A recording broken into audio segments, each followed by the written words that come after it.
Ikaw, turuan mo yung ano mo, turuan mo yung anak mo. Tapos, yan kaligitan, huwag mong dalhin dito ha. Sinong tutulong niya? Kabila naman, kay Maria. Kabila naman, bitawan mo na yan. Tumpitan mo nga. Ay na. Pag sinabing kabila naman. Dito pa ako, ayusin mo. Tanggalin mo yung kamay mo. Ayun na guys, muli nagbabalik po ang inyong lingkod guys, no? Nakita nyo, narinig nyo sa ating intro, yan po ay video ni Erwin TV. Kinakailangan lang po natin gumamit ng video clip na sa ganon, alam nyo ang ating tinatalakay. Ano po, sorry kay Erwin TV, no? Masakit man, mapanood, marinig, yung iyong binibigkas na salita, pero yun na. So, dito wala sa kung ano man, hindi para ikaw ay pahamak ko dahil ikaw ay kalingap. So, pag kalingap, dapat kabig natin. Pero, kakabigin kita sa anong paraan. Iangat kita. Itutuwid ko yung medyo, sabihin natin, mali na ginagawa mong pagdidisiplina sa mag-ina ni Ate Rowena. Yan, tsaka kay Ruben, no? Guys, bago lahat, makiklik naman po na ng thumbs up, no? At ayan po ay medyo mahaba yung video. Kumuha lang ako ng short video at kayo na po ang manood. Puntahan niyo po yung YouTube channel ni Erwin TV, no? Si Erwin TV ay kalingap. Dala-dala mo ay kalingap. Dapat, alam mo kung ano yung salitang kalingap, lumilingap, no? Naandun ka sa puntong, kumbaga, nililingap mo si Ate Rowena, yung tsaka yung anak niya. Salamat. Kasi talagang nakikita yung effort mo. Nakikita dyan yung pagmamalasakit mo na tinutulungan mo sila. Ginagabayan mo sila. No? Tinutulungan sa hirap ng buhay. Tinutulungan kung paano matuto sa kabutihang asal, sa kalinisan. No? Salamat sa effort mo. Minsan na reaksyon na nakitaan, sabi ko, mag-iingat ka dahil kung sa part namin, kaming mga reaktor, kaya ka naming intindihin, unawain, dahil sa kalagayan ni Ate Rowena at ng anak niya, sabihin na natin medyo talagang may something, ha? Real talk po ito, wala na po tayo ligoy-ligoy, talagang medyo may konti. Pero ikaw, yung nasa katinuan ng pag-iisip, dapat hindi ganyan na parang napipitik mo na. No? Kasi baka mamaya, ay, matulpo ka sa ginagawa mo, kapatid. Medyo hindi na maganda yung lumalabas sa video mo, yung mga bagay na yan, kung hindi mo kayang pigilan ng iyong sarili, ha? Huwag mong videohan dahil ang isip ng viewers ay hindi iisa, hindi pari-pariho. Ha? Kung ikaw ay nauubos ang iyong pasensya, huwag mo munang i-vlog. Lumayo ka muna. Ha? Alam mo naman kung ano ang sitwasyon, sa tingin mo ba? Sa ginagawa mo, sa nakikita na ganito yung pagtrato mo, tinuturuan mo ng kagandahang asal, kagandahang pag-uugali, yung paglilinis sa sarili, paglilinis sa bahay, paglalaba. Yan ba ay kayang i-absorb ng utak niya kung sa paraan ng iyong pagtuturo ay parang tinutorture mo na? Ito wala sa kung ano man, ha? Kasi kalingap ka. Ano ang dapat gawin sa mga charity vlogger ng kalingap? I-promote, iangat natin. Nandun na, kasama na yan, no? Sana lang, iwasan mo hanggat makakaiwas ka yung mga ganyang bagay na nauubos ang iyong pasensya. Huwag mo nang isa publiko, huwag mo nang videohan. Kasi baka mamaya ay may mag-report. Kasi diyan, medyo mapapansin talagang hindi maganda. Hindi talaga maganda. Ito guys, no? Ulitin po natin. Ikaw, turuan mo yung ano mo, turuan mo yung anak mo. Tapos, yan kaligitan, huwag mong dalhin dito ha. Sinong tutulong niya? Kabila naman, kay Maria. Kabila naman, bitawan mo na yan. Tumpitan mo nga. Ay na. Pag sinabing kabila naman. Dito pa ako, ayusin mo. Tanggalin mo yung kamay mo. Ayun na guys, no? Masakit, panoorin Lalo kung kay Ate Rowena, na medyo dinadaan lang sa ngiti. Sige, siguro okay lang yun, no? Napagsabihan mo, kasi matanda na nga, hindi nga nakakaintindi. Pero doon sa anak, yung anak na lang, torture na sabihin na natin ng, sorry guys sa words ha, sorry. Sabihin na natin ng, rendido na yung utak na. Bugok na yung utak, sabihin na natin rendi na. Tapos, maririndi pa rin sa ating mga binibitawang salita, Erwin. Maririndi pa rin si Ruben. Sana, haplos, Ruben, ako ba'y naiintindihan mo? Ay to ay. Naiintindihan mo ba ang sinasabi ko? Pag hindi sumasagot, wag mong pipilitin. Ano ang kailangang gawin? Ipagamot. Alam natin kung ano yung katatayuan ng mag-ina. Wala sila doon sa kaayusan ng kaisipan. Sabihin po natin, ha? Huwag nating pilitin na sumunod o pasunurin sa ating kagustuhan, gayong alam naman natin na yung mag-ina, sabihin na natin may something, may diferensyang kaunti na hindi kagaya ng ating kaisipan na kaya natin mag-adjust sana. Tayo yung mag-a-adjust. Hindi yung, alam mo naman, Erwin, alam mo naman, ito, huwag mo nang i-vlog.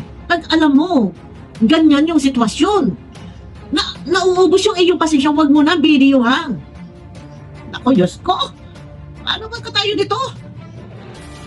Kasi si Ate Rowena noon pa talagang ito guys, sasabihin nyo. Alam ko talagang si Ate Rowena ay yan na. Noon pa man. Talagang may katigasan ng ulo, may katamaran. Hindi nag-iintindi.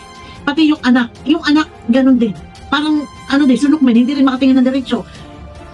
Intindihin na po natin. Huwag na lang tayo magpakita ng ganun kasi mabubutasan yung inaano mo na eh. Iwasan natin. Kasi pagka may uusig sa'yo na iba, hindi, paano ka namin dito may pagtatanggol? No? Paano ka namin dito mapoprotektahan kung mismong pangitang-pangita sa video, lambing man yan sa iyo, alam ko na yan talaga yung ugali mo, talagang minsan ay ganyan ka na, yung bulalas ng bibig mo, ay wag mo na samahan ng pagayong-gayong baga. May pagayong-gayong baga sa kamay. Kasi, masakit pakinggan, masakit makita ng mata.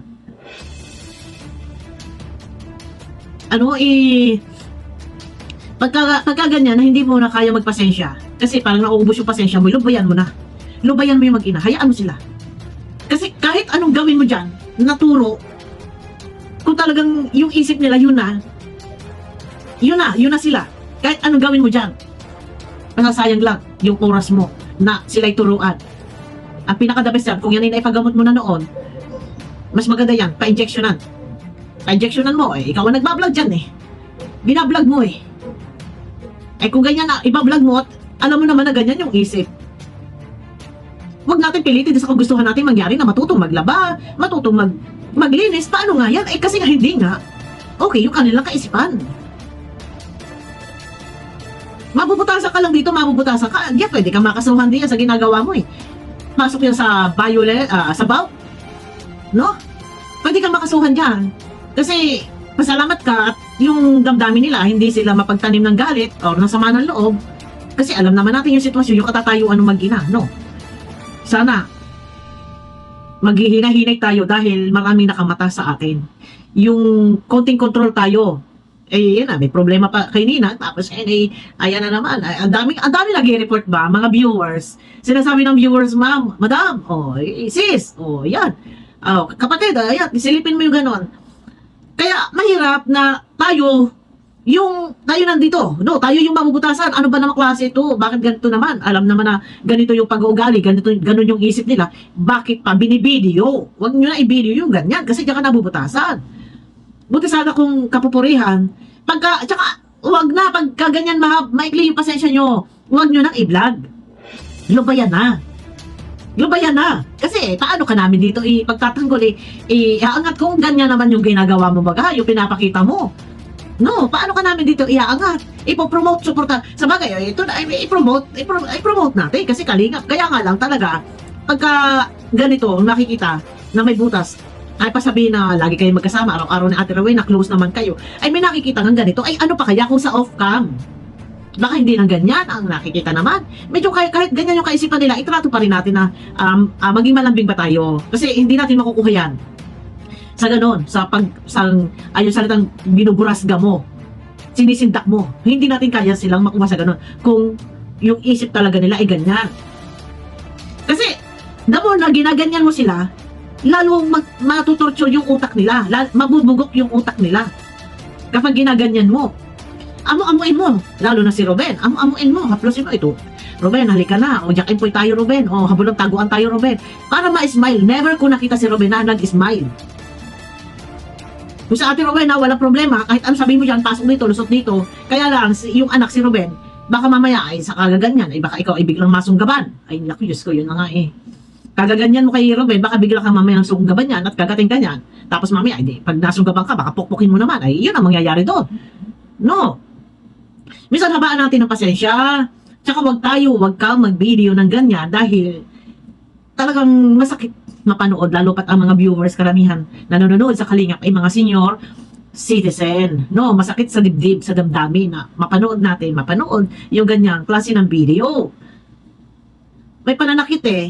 Kita-kita sa camera. Hindi man ito ganun kalakas yung impact, pero isang uri ng pananakit yan. Hampas-hampasin mo yun, tatapik-tapin mo yun, ginaganon-ganon. Nang ba man hinahambaan mo na? Eh, yun nga lang, baka mamaya ay, kung hindi mo yan lulubayan, baka hindi lang yan ang iyong magawa pa dyan at mahampas mo pa. Eh, hindi ko nga alam, off ka, baka hindi nga lang ganyan ang ginagawa mo. Kaya, pagka ganyan, medyo napipikon ka na, naiinis ka na, naiirita ka na, lubayan mo na. Or wag mo harapin, wag lumayo ka muna. Naku, Diyos ko, Ginoo, paano to? Paano ang mangyayari niyan? Ay, kalingap. Dapat ikaw ang mag-a-adjust kasi ikaw naman yun sa katinuan ng pag-iisip. Pero kung ikaw ay magpapakita ng ganyan, baka sasabihin ng tao, mas malala ka pa kaysa doon kay Ate Rowena at sa anak niya. O, di ba? Kasi doon makikita mo eh. Yun yung ugali nila Ate Rowena kasi yun yung nasa isip, yun yung isip nila, yun yung kaisipan nila, ganun sila.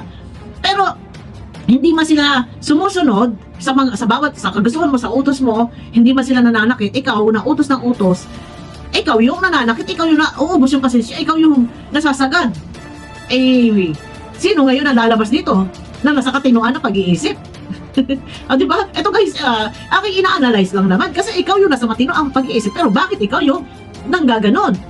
Nasa halip sila Ate Rowena, ang mananakit, mangangagat, mandudura, eh bakit ikaw yung nanggaganon? Oh, di ba? Ito guys ha, hindi, wala tayong nilalaglag dito. Sabi ko nga sa inyo, kung ano lang yung pagkakaintindi ko, matapos mapanood yung video, yun yung sasabihin ko.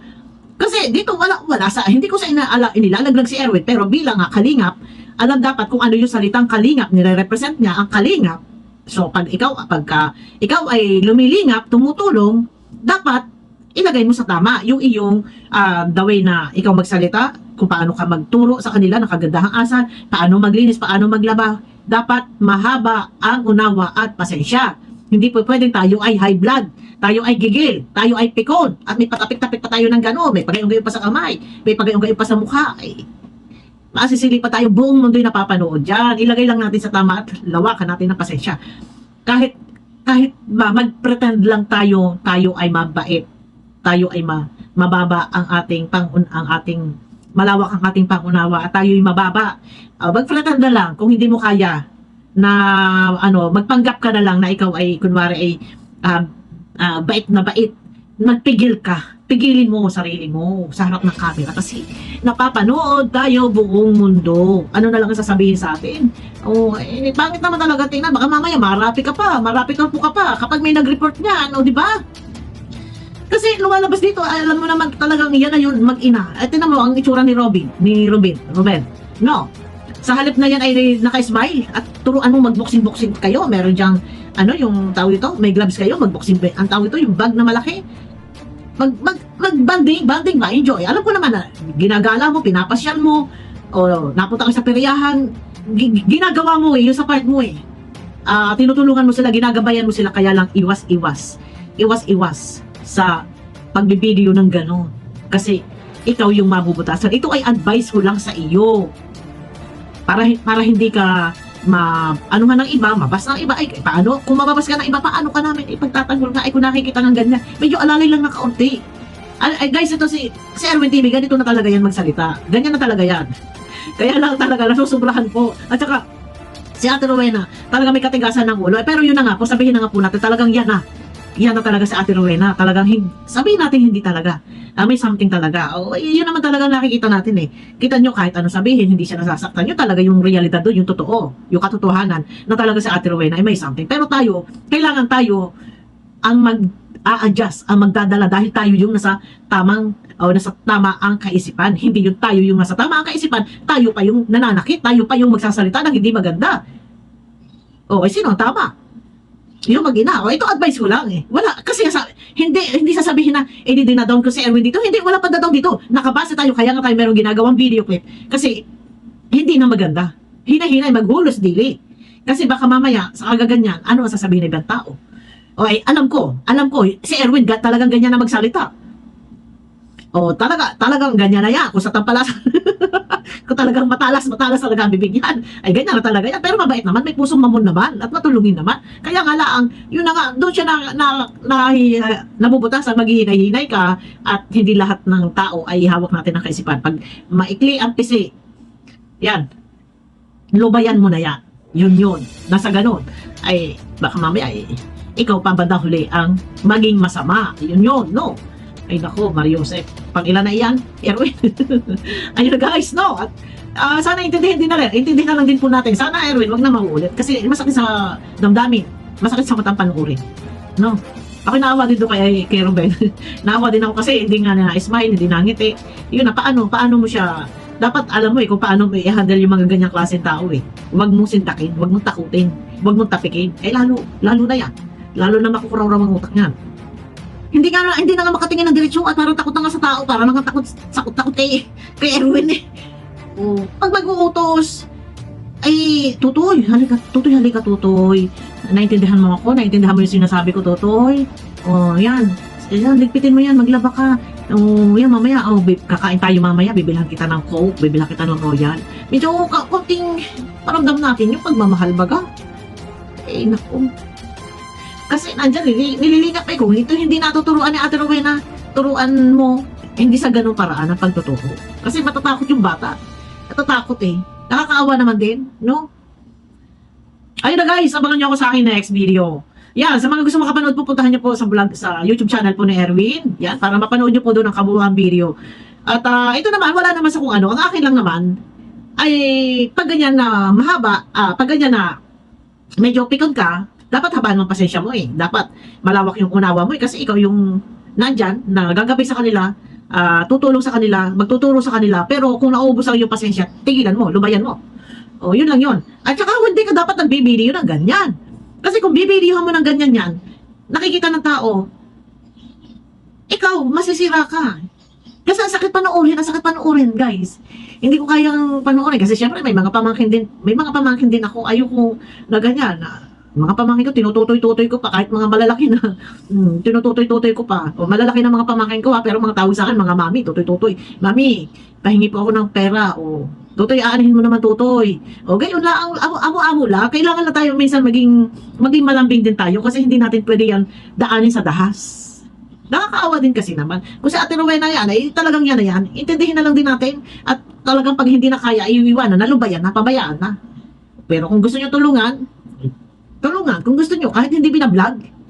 No, kung ang layunin naman talaga ng Kalingap ay tumulong, kahit siguro hindi i-vlog, tulungan na lang. Kaysa iba-vlog na ganyan naman yung ginagawa. Yung makikita natin sa video. No? Ito wala sa kung ano man guys, no? Pasensya na kay Erwin TV. Ang akin lang naman, ito naman ay isang advice lang.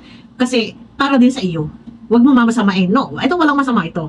Para din sa iyo yan. Kasi, charity vlogger, syempre, mabubutasan ka dito. Pagka mainit high blood ka na, stop na muna, huwag kang lumapit, or huwag mong videohan kapag ganyan. Binibideo mo, ina-upload mo pa ilang beses na ito. Maraming beses na, yung una kalaykay. No? Ay ano pa kaya kung off-cam? Ano pa kaya ang ginagawa mo? Ayun na guys, abangan nyo ako guys sa aking next video po. Bye-bye po. Bye. Pakiclick naman po ng thumbs up guys.